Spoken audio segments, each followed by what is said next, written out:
I'm a fan of Assassin's Creed. It's no surprise to anybody. I love these games. I've covered them a lot and I've critiqued them a lot. Sometimes I have good things to say, sometimes very bad things to say. But in general, I've tried to maintain an optimistic disposition in general when it comes to Assassin's Creed and Ubisoft, the company that develops these games. And so when news broke earlier this year that it was possible Ubisoft would be bought out by a big company, I was like, oh, that might not be super good. I mean, it could be good if like a Microsoft came in and added Ubisoft games to Game Pass. That could be nice, potentially, for some people. If Sony bought them up, then that might mean more focus and attention on single player campaigns and maybe a return to form for the franchise. So maybe it would be a good thing. But in general, conglomeration is not a good thing for the consumer. Let me just make that clear. You and me, we suffer when these companies conglomerate. And just because it may be convenient to get a game like Assassin's Creed on Game Pass day one, just because that might be nice, doesn't mean that that's going to be what's best for you over the course of the next few years, because it decreases competition, decreases the need for innovation. It makes it so instead of having 50 competitors trying to win you over with the best game possible, there are only 2 or 3 big players. It's just not a very good thing for the end consumer. But that being said, to some extent, it's inevitable at this point. Companies like Microsoft are sitting on hundreds of billions of dollars in cash. And as you know, if you have studied investments at all, cash is trash. Say it with me. Cash is trash. And because of that, they need to spend that cash on something. And one of the things they've been looking at doing is picking up as many companies as they can to expand their portfolios, especially in gaming. So I've been quietly hoping that we see a Ubisoft acquisition from Microsoft, but that's simply not going to happen, at least until they clear all of this Activision stuff. So Microsoft's out of the question. Does Sony have the money? Probably not, even though you could probably pick up Ubisoft for $5 to $15 billion, depending on the day. It's possible. So maybe Sony could pull it off. I'm not sure though. And then there's a bunch of private equity funds and other groups that could grab them up that might be great, might be terrible, kind of in the middle. But in all of these conversations, I said there's one company I would hope to God does not purchase a major stake in Ubisoft. Just one company. Don't mess with them. They're toxic as hell. Everything they touch turns into a heavily monetized mobile game. Like, just don't even get near them. Please, dear God. But if you join me over here, I have some stuff to share with you. Some stuff that is worrying and concerning that kind of makes me really, really worried. Basically, in May, Yves Guillemot, the CEO of Ubisoft, member of the Guillemot family, they own about 15% of the company and they founded it. He said that they were not actively looking for a purchaser, for somebody to come in and pick them up. He said, as we said last February, which would have been February of 2021, we have everything we need to remain independent. Okay, cool. He's quelling fears. Maybe they're not going to sell. Maybe this isn't a big deal. Maybe we were all just worried about nothing, right?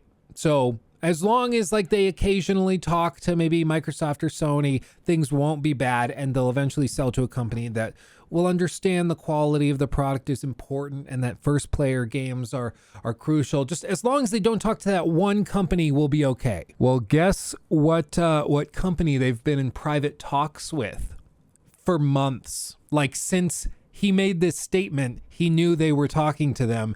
And he kept it very, very secret.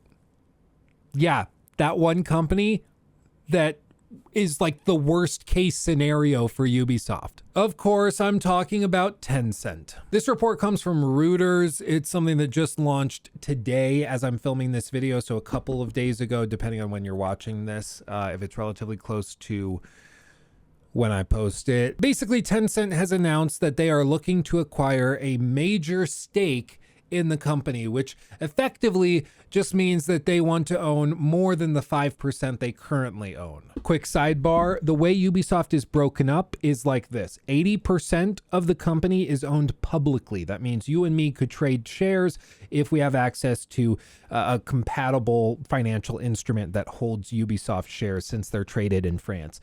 And then 15% is owned by the Guillemot family, technically a holding company that they own, holds the shares that they own. It's a little convoluted, but the family owns that. And then 5% is owned by Tencent, and that's been in place since 2018 when they purchased for about 66 euros a share about 5% of Ubisoft, which at the time was just near their peak in terms of stock price. So we don't know exactly how much money they're looking to put down and how much of Ubisoft they want to own, but we do know they want to own at least 15% because they want to be the biggest single holder, which currently the title goes to the Guillemot family. After the news broke of Tencent's desire to further their position in Ubisoft, Ubisoft shares closed up 11% for the day, and they were up as much as 21% earlier in the day after this Reuters report came out and hyped up the stock because everybody's like, ooh, crap, they're coming in. And the reason that people got really excited and the shares closed up is very specific. You see, in light of recent events, China has increased regulatory pressures on the gaming industry over there,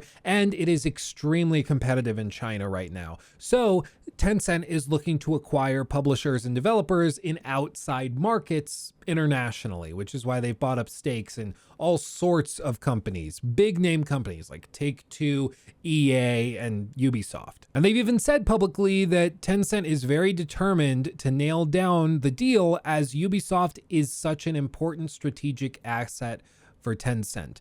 For some reason, Tencent looks at Ubisoft and thinks that they are an extremely important part of their long-term strategies. There's something they see with Ubisoft they aren't seeing anywhere else that they're very interested in. Their offer is coming in at the top end of 100 euros per share, which means that Tencent's offer will be a premium of 127% compared to the stock's current 44 euro average price over the past 3 months. And it's close to the historic price ceiling at 108 euros that it reached back in 2018 in light of Assassin's Creed Odyssey's fantastic reviews and success. Tencent went on to submit a term sheet, which basically is just like a fancy piece of paper that says exactly what they intend. It's almost like a letter of intent to sell or intent to purchase for real estate, when somebody sends you a letter and it's like, I intend to buy this at this price for this rate. If that's agreeable, I'll send over a contract. It doesn't really mean anything. It's just a fancy way of communicating between two big parties on complicated deals. But in this case, they described, according to sources close and familiar with the documents, they said the price was, quote, way above the company's current price. And they did this specifically to try and ward off other potential investors or people that might come in and try to buy up big stakes of the company. And remember this statement, which was made in May of 2022? Well, guess what?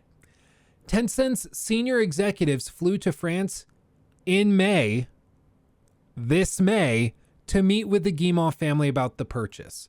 So right as the CEO is publicly saying that they have everything they need to remain independent, heavily implying that they're not talking to people about getting bought up or having major stakes eaten away by other major international conglomerations and corporations, he's actually whining and dining with them and negotiating. Just goes to show you, like, never believe what a CEO tells you, like, never do it. And all of this, again, is because of tons of regulatory pressure in China. Apparently, there's all sorts of regulations within China, and they have to get specific approvals for releases and new IP and stuff. So, example right here, China's gaming regulator has not granted any new game licenses to Tencent at home since June of last year, before it froze gaming approvals for nearly 9 months. Since it resumed approvals in April this year, none of the past 4 batches included the company. And as a result, they've been seeking out stakes in all sorts of companies. In 2016, they bought a majority stake in Supercell, which makes Clash of Clans, for $8.6 billion. They own 9% of Frontier Developments. Last year, they said that they would buy the British developer Sumo for $1.3 billion. They're just trying to get stakes anywhere they can that isn't in China. And the reason I think this is such a bad thing for Ubisoft in the long term, especially for fans of their games as they currently stand and as they've stood in the past, is that Tencent is a company which is extremely unbashful when it comes to heavy monetization, when it comes to mobile game ports and gobbling up small developers to try to add them into the fold. It's just not a company that's concerned with like artistic integrity. It's a company that is trying to make the most money regardless of the consequences, which to a certain extent I could admire. You know, I as I've mentioned all the time, and I'm sure it's annoying at this point, I have a bachelor's degree in corporate finance. I've researched this stuff and studied it. I can appreciate that a company has that as its primary motivation. I can understand that. But in the gaming space, you're balancing business and art, and investments in the art of video game making actually does help you gain things in the long term. These instances of short-term cashing in on mobile games and things, they may create a lot of revenue in the short term, but it inevitably leads to a point where the IP suffers and the quality of the IP and its reputation suffers. Tencent is also a company which has received a lot of criticisms in recent years, specifically with regards to how they run their business. They're extremely secretive. They don't talk publicly about things. In fact, the only reason we know about this attempt to acquire a stake in Ubisoft is because it was leaked by people familiar with the matter, probably on Ubisoft's side, to gauge public interest and to boost the stocks that, of course, ended up getting a boost at this news that potentially somebody would come up and buy shares of the company for twice what the shares are actually worth. And I mean, as you look at the quant ratings on Seeking Alpha, which, by the way, if you are interested at all in investment, Seeking Alpha is a phenomenal place to start. They're not sponsoring me. I just truly think that fantastic ways of just quickly breaking down how companies work, financials, profitability, everything. And the general consensus has been for months that they are extremely overvalued. They don't have a lot of growth potential, specifically within China, which is why their only potential for growth is through outside acquisitions, which once again costs money. So you're like growing, but it's costing you things. So it's not as good as just having one franchise that you own explode in popularity. They're extremely profitable. They always have been, because again, it's mobile games. You put out one game, it's out for 10 years and it just prints money. But momentum's been terrible, and their revisions on earnings have consistently been dropping because they are not seeing growth. It's just stagnating. And you see all of the articles that have been written in the last few weeks with regards to Tencent are generally fairly cautious and negative. Tencent should improve communication with investors. An article by Eric, who does great work on the site, and he generally just says that Tencent is very, very standoffish and they don't tend to communicate clearly. They have no transparency. Like, if you already think that the future of Assassin's Creed and Tom Clancy and those franchises is in question, and it's weirdly mysterious as to what's happening behind the scenes, you ain't seen nothing yet. There's no other way to describe them other than that they just embody everything that's horrible about mega giga corporations, which are faceless, hold 15 companies and shell corporations and pass budgets and debts between different sub corporations. It's just all kind of slimy and sneaky, and it's not who you want owning a franchise you dearly care about. Once again, I try to maintain optimism when I do these videos and when I talk about Ubisoft and Assassin's Creed, because I want to be optimistic. I want the future to be bright, but time and time again, we see things that break our hearts, that show our initial, I guess, hopes were unfounded, or perhaps were founded, but we were being lied to, such as the example of Yves Guillemot, the CEO, heavily implying that they were not looking at outside offers. But then it turns out he's having dinner the same night with members of Tencent's executive team. Like, it's just talking out both sides of your mouth, double speak, corporate bull crap, and I'm tired. Nothing's been announced publicly yet when they do make a move and try to acquire a big stake in the company through public means or by purchasing a chunk of the Guillemot family's holding. Who knows how they'll do it exactly, but when they choose to do that, it'll be public knowledge because they have to file all sorts of regulatory documents. So it'll be public and we'll know about it. As of right now, no moves have been made. But if they're actually offering over 147% of what the stock is currently considered to be worth, they'll get the deal done. I mean, hell, if somebody offered you, like, say your car's worth 10 grand and somebody comes in and says, I'll offer you 25,000.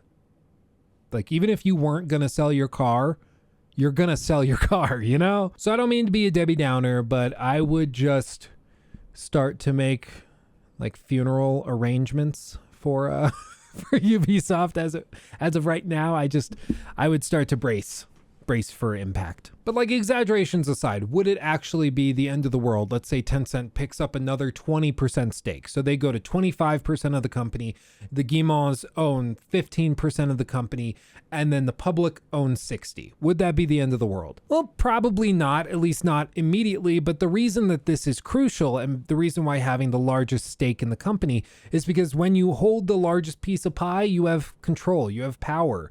You generally point the ship where it needs to go, and everybody else follows suit. Is it possible that everybody disagrees with you and then says, no, we're doing it this way? Yeah, it's technically possible, but it's very, very uncommon. So like Elon Musk with Tesla, he only owns 15% of the company. So it's not a majority, it's a plurality. Right? And just because he owns a plurality but not an absolute majority, that doesn't mean that he is just like down the river without a paddle. No, he actually generally decides what goes on with the company. He's the largest single shareholder. And so at those board of directors meetings, he has the most say because he has the biggest slice of pie. And in the same way, if Tencent owns 20% or 25% of Ubisoft, they don't own an absolute majority. They don't own Ubisoft, but they can decide what happens. They have control. If they want to take Assassin's Creed, make it exclusively a mobile game, they can do that because everybody else is going to follow suit. It's just how these things work. But that's about it. So I'm sorry to ruin your Monday with this news, but I figured somebody had to tell you. things just keep getting worse. So Sowie. I don't know what else to say. I'm bummed. Oh, I do know what to say. Come say hi on Twitch. I'm live right now. So now that the video's over, links in the pinned comment and description box. I'll be live over there. We're hanging out, looking at some gaming news, playing God of War 2018 in preparation for the new game coming out this fall. It's going to be a good time. Come over, say hi. I would love to see you. Just last week, we had like 3,000 people come over from Monday's video. It was crazy. Like, chat was flying. It was unbelievable. I'm like still baffled. So if you were one of those people that came out and said hi, thank you. And if you want to be one of those people today, come say hi. You could be in it. And I also have a clips channel where we put highlights of the streams up, which I'll have in my link tree in the description box below as well. So if you ever are wondering like, oh, did Luke talk about this gaming news? I probably did. It was just on stream. And now the video's on the Clips channel. So go check all of that out. Again, links below the like button. But that's it for me. Thank you for watching. I love you all more than you could possibly know. And I'll see you over on Twitch. Hugs and kisses. Bye-bye.